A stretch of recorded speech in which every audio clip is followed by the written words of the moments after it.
नमस्कार, आपका नए और प्रेस वीडियो में हार्दिक स्वागत है। पेंशनर्स के हित में सुप्रीम कोर्ट का बड़ा फैसला। जी हां, पेंशन एरियर को लेकर सुप्रीम कोर्ट से बड़ी राहत। जी हां, पेंशन एरियर भुगतान को लेकर सुप्रीम कोर्ट ने बड़ा फैसला दिया है। तो बने रहा आप भी इस वीडियो के लास्ट तक और जानिए इस बड़ी खबर को सबसे पहले। इससे पहले अगर आपने अभी तक भी इस वीडियो पर एक लाइक नहीं किया हो तो एक लाइक कर दीजिए, क्योंकि आपका एक लाइक ही हमारी मेहनत का फल होता है। वही चैनल को भी फ्री में सब्सक्राइब नहीं किया हो सब्सक्राइब कर लीजिए, ताकि आगे भी आपको कर्मचारी और पेंशनर से जुड़ी लेटेस्ट बड़ी अपडेट सबसे पहले देखने को मिलती रहे। तो चलिए बढ़ते हैं इस बड़ी अपडेट में। जी आपको बता दें कि पेंशनर्स को सुप्रीम कोर्ट ने बड़ी राहत दी है।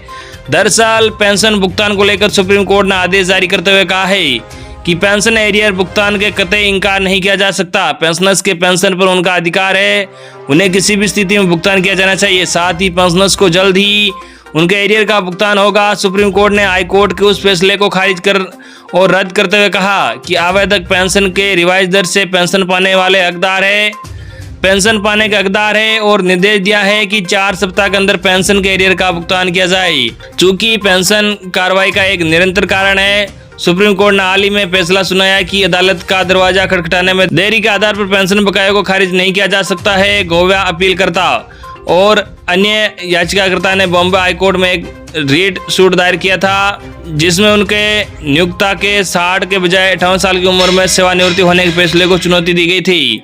बॉम्बे हाईकोर्ट ने सेवानिवृत्ति की आयु 60 निर्धारित की। कोर्ट ने फैसला सुनाया कि वो 2 अतिरिक्त वर्षों के लिए किसी भी मुआवजे या बैग वेज के हकदार नहीं थे। ये अनुमान लगाया गया था कि पेंशन उनकी चल रही सेवा पर आधारित होगी जब तक कि वे 60 वर्ष की आयु तक नहीं पहुंच जाते हैं, लेकिन पेंशन बकाया भुगतान नहीं किया जाएगा।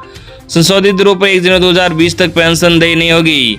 न्यायमूर्ति एम.आर. साय और न्यायमूर्ति बी.वी. नागरत्ना के एक पैनल ने उस न्यायालय के फैसले को रद्द कर दिया, क्योंकि उसने पेंशन बकाया को खारिज कर दिया था। अदालत ने फैसला सुनाया कि अपीलकर्ता अपने 60वें जन्मदिन पर संशोधित दरों पर पेंशन के हकदार है। साथ ही अपीलकर्ता को 4 सप्ताह के भीतर पेंशन बकाया भुगतान करने का आदेश भी दिया है। सुप्रीम कोर्ट ने अपीलकर्ता का प्रतिनिधित्व करने वाले वकील राहुल गुप्ता और गोवा राज्य का प्रतिनिधित्व करने वाले रविंद्र लोखंडे की दलीलें सुनने के बाद ये राय दी है कि उस न्यायालय किसी भी वेतन से इनकार करने से सही या उचित हो सकता है। हालांकि रीट याचिकाकर्ता को 2 अतिरिक्त वर्षों की अवधि के लिए यदि वे सेवा में बने रहते हैं।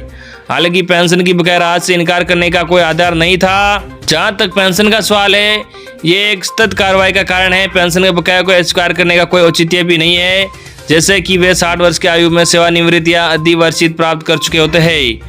उच्च न्यायालय द्वारा संशोधित दरों पर पेंशन से इनकार करने का कोई औचित्य नहीं है और केवल 1 जनवरी 2020 से देय है।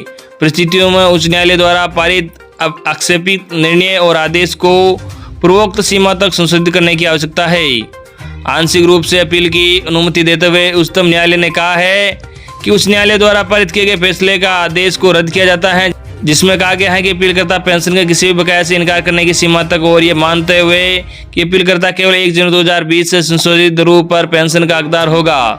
वही सुप्रीम कोर्ट ने आदेश दिया कि अपीलकर्ता मूल रीट याचिकाकर्ता 60 वर्ष की आयु प्राप्त करने की तारीख से संशोधित दरों पर पेंशन का हकदार होगा। बकाया राशि का भुगतान अपीलकर्ता को आज से 4 सप्ताह की समय अवधि के भीतर किया जाएगा। तो ये थी इस वक्त की बड़ी अपडेट जो हमने आप तक पहुंचाई है। आई होप कि आपको ये अपडेट जानकर बहुत अच्छा लगा होगा। इस वीडियो पर ज़्यादा से ज़्यादा लाइक, इस वीडियो को ज़्यादा से ज़्यादा आपको मिलने वाले साथियों तक जरूर शेयर करना, ताकि उन तक भी आज की लेटेस्ट और बड़ी खबर उन तक पहुंच के। धन्यवाद।